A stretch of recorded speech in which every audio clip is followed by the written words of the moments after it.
Civil Rights Responsibilities of Virginia Cooperative Extension Volunteers. This training should be one part of your overall Extension volunteer orientation and training. If you have any questions about any of the content in this presentation, please discuss with a paid Extension faculty or staff member. The objectives of this training are first, to help you as a VCE volunteer to understand the legal basis for our civil rights responsibilities. Second, to discuss some key civil rights terms and concepts that apply to you as a volunteer.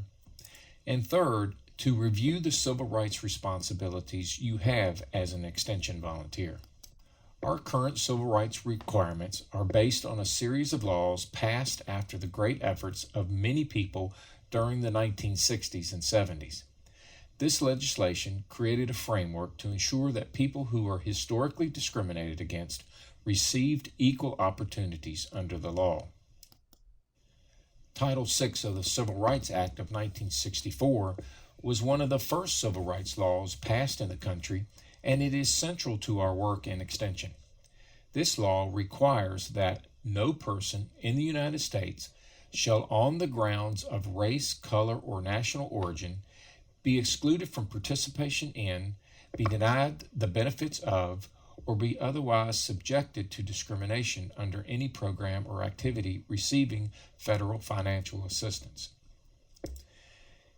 In our efforts in Virginia Cooperative Extension as recipients of federal funding are subject to this very basic civil rights law, and in meeting specific obligations of non-discrimination and equal opportunity associated with USDA civil rights rules. And other civil rights laws that apply to our Extension work include Title VII of the Civil Rights Act of 1964, which prohibited discrimination in employment practices, and Title IX of the Education Amendments of 1972, which prohibited discrimination due to a person's gender. The Americans with Disabilities Act that passed in 1990 prohibited discrimination due to a person having a disability. And the Civil Rights Act of 1991 added clarification to some of the previous laws.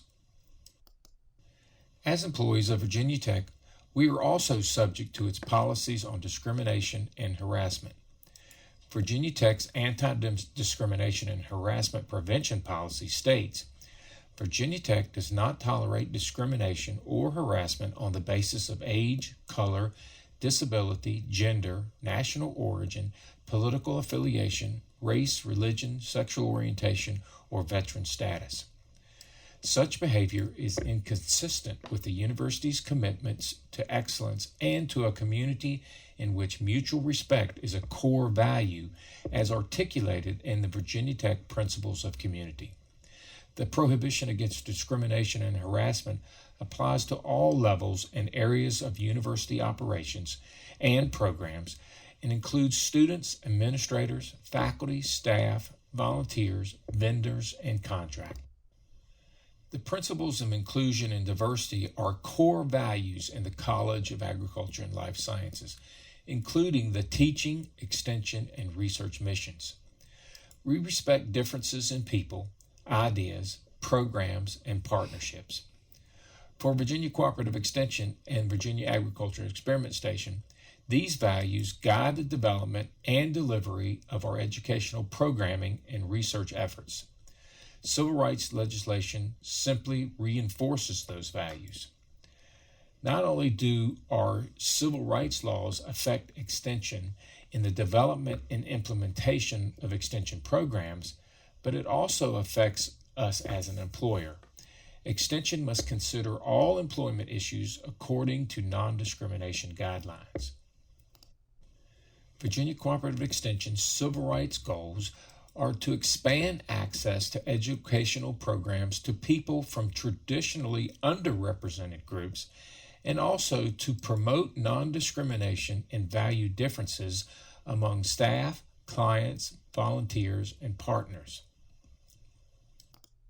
In order to meet those goals, all of us in the Extension system have responsibilities. That includes agents and specialists, family nutrition program area coordinators, program and administrative assistants, volunteers and VCE-sponsored volunteer groups, faculty, and staff at 4-H centers, at our Ag Research Extension centers, on campus, and in unit offices, as well as administrators at all levels. It does not matter if an employee's funding is entirely from local sources or from state or federal sources.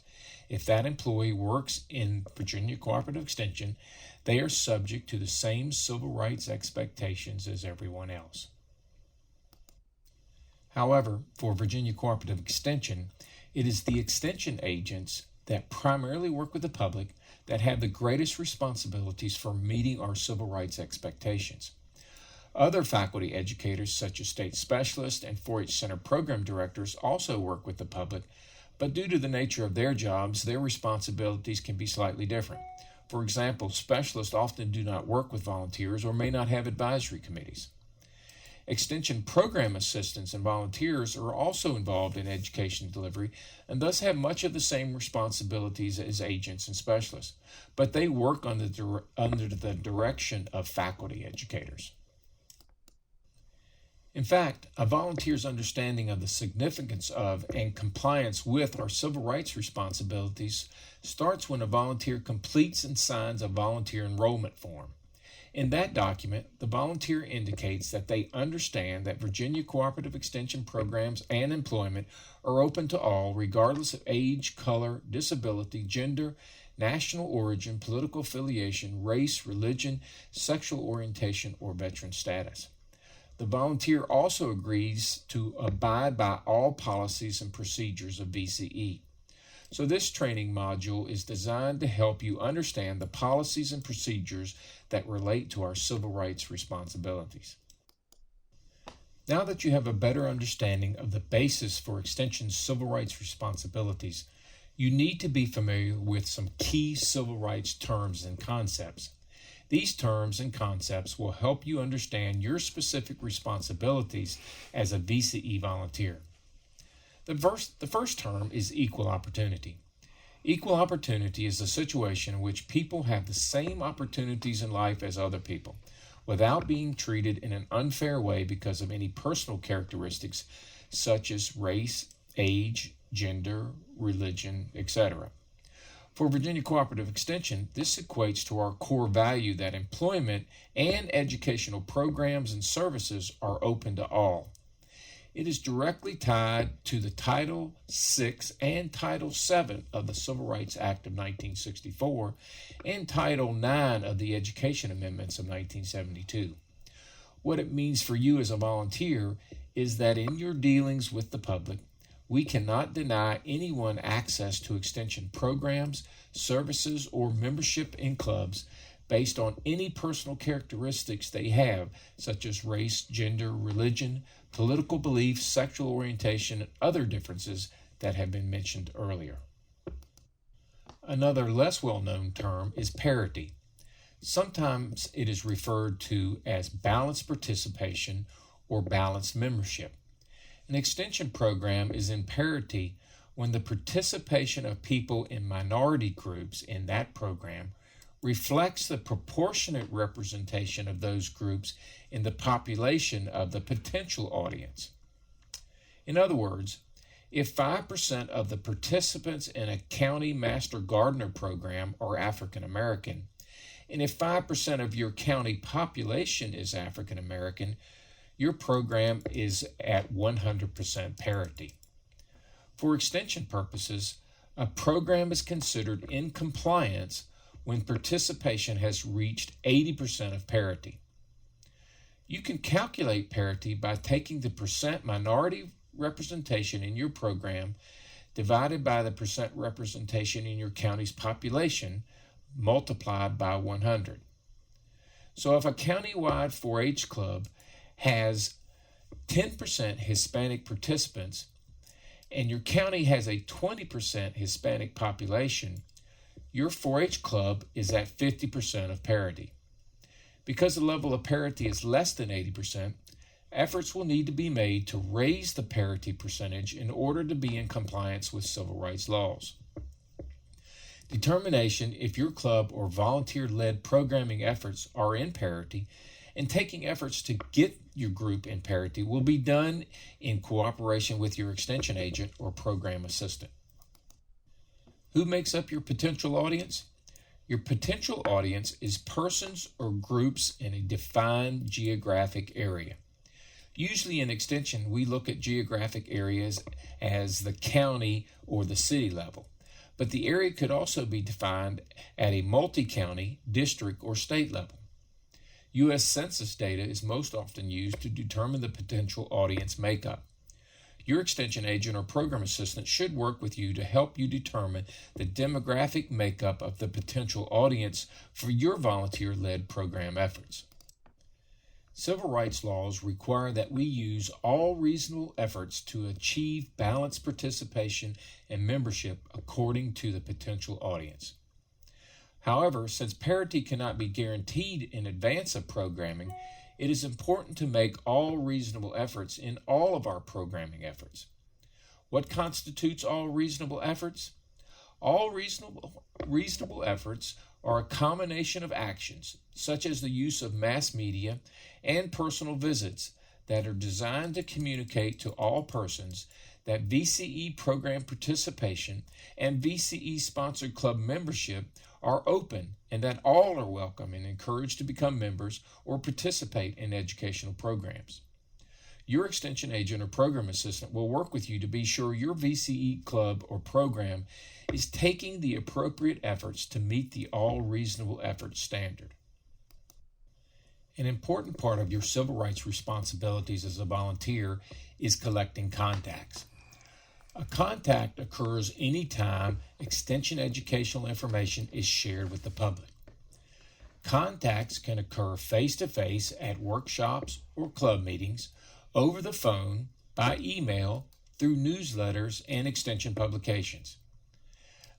Examples of when you would collect contacts as a volunteer include attendance at a 4-H club meeting, clientele participation in a workshop offered by Master Naturalist, or individuals assisted by a Master Gardener over a phone hotline, and a Master Food Volunteer helping a client learn how to can vegetables. Contacts is not enrollment information. Instead, a contact occurs anytime educational information is passed on from a paid or unpaid staff member, such as a volunteer, to a client. Contact reports on their own tell us very little. It is when we compare our actual audience data documented as contacts to our potential audience data that we can determine if our all reasonable efforts are paying off, at least when it comes to race and gender. Contacts data is used to make adjustments in our program marketing and notification efforts in order to bring our efforts into parity. We are required to document for each specific VCE-sponsored organization or club whether they have balanced membership, and if not, the all reasonable efforts that the organization or club took to try to be in parity. Publication 490-156, called Civil Rights Compliance of VCE Volunteer Organizations and Clubs, is used to document the parity status of VCE groups and the all reasonable efforts that were taken by those groups. This form needs to be completed annually by each VCE-sponsored group or club.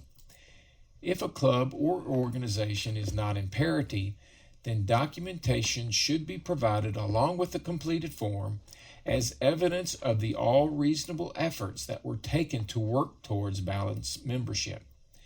Agents and other staff should work with volunteers to meet this expectation. Most often, when you want to publicize extension programs or club meetings via flyers, newsletters, news releases, etc., you will do so with the assistance of the faculty and staff in your extension office. However, if you create documents on your own that are used with the public for your extension effort or club, you need to know there are civil rights responsibilities that apply to these documents. Often referred to as Indicia Statements, they are better described as non-discrimination statements since a component of our civil rights compliance requirements is to notify the public that extension is open to all, including individuals with disabilities. Thus, we are required to apply our non-discrimination language to publications, announcements, newsletters, news releases, letterheads, documents of all sorts, essentially any documents targeted to the public. This requirement to use the Indicia Statements applies to all Extension faculty and staff and volunteers. There are two distinct civil rights Indicia Statements. The first is called the Equal Opportunity or EEO Statement, shown here.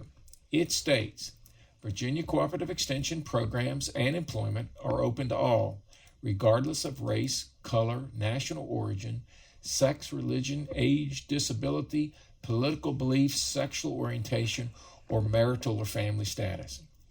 An equal opportunity affirmative action employer. The second Indicia Statement is the ADA Statement. It must be used in all methods of promotion, including written, verbal, and electronic, for workshops, events, seminars, classes, organizational or club meetings. There is a slightly different ADA statement that is used when publicizing extension services. You should always consult with your agent, program assistant, or administrative support staff person about the use of these statements when developing extension documents that are to be distributed to the public. In review, the objectives of this module were to make you better informed about your civil rights compliance responsibilities as a VCE volunteer. The key points are: federal civil rights laws form the basis for Extension's civil rights responsibilities.